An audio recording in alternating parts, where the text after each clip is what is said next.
Sky dream agency. বিদেশে পাঠানোর নাম করে দীর্ঘ ১.৫ বছর ধরে প্রতারণা করছে বিদেশ গমনেচ্ছু তরুণদের, এমন অভিযোগ করেছেন ভুক্তভোগীরা।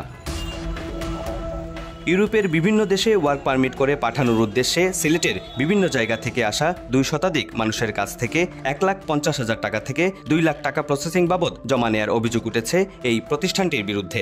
এলিগেন্ট শপিং মল 10 তলা তাকে স্কাই ড্রিম জমা দিছি আজ থেকে 9 মাস আগে সার্বিয়ার লাগি। গত রমজান মাসে ওরা আর অফিসটা এইখানে অফ করে দিয়ে চলে যায়। বুকিং মানি দিতাম, দেওয়ার পরে আমরা এই বুকিং মানিটা দিলাম। এরপরে সম্ভবত ফটোশপ কাজ করিয়া আমরা কিছু করলো, ওয়ার্ক পারমিট দিল।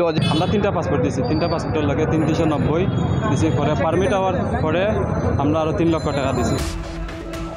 ভুক্তভোগীদের অভিযোগ, টাকা নিলেও তাদের বিদেশে পাঠায়নি প্রতিষ্ঠানটি। দীর্ঘ 3 মাস বন্ধ থাকার পর গত 4 জুলাই অফিসে এলে স্কাই ড্রিম এজেন্সির পরিচালক মোহাম্মদ ইমামুল হক বাঁধনকে আটক করেন তরুণরা।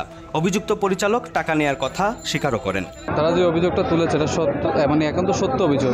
তারা এটা বিশ্বাস করতে পারছেন না যে আমরা তার টাকাটা দিব বা আমি সেটা আদৌ থাকবো কিনা, এ হচ্ছে সমস্যা। এখন তারা টাকা চাচ্ছে কিন্তু আমি টাকাটা দিতে ব্যর্থ হচ্ছি, কারণ আমার সময় দরকার এবং আমার যে ম্যানেজিং বডি আছে তারাও টাইম চাচ্ছে।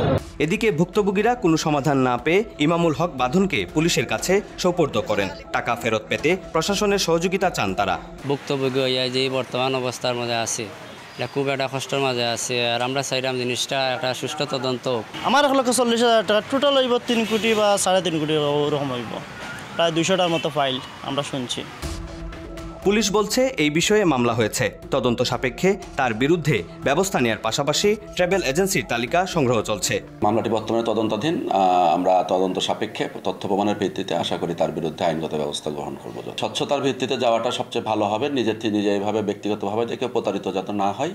সিলেটে নামে বেনামে বেড়ে ওঠা এসব প্রতিষ্ঠান সামাজিক যোগাযোগ মাধ্যমে চটকদার বিজ্ঞাপন দিয়ে আকৃষ্ট করছে। তাদের বিরুদ্ধে যথাযথ ব্যবস্থা না নিলে ভবিষ্যতে আরও ভয়াবহ পরিস্থিতি হতে পারে বলে মনে করছেন স্থানীয়রা।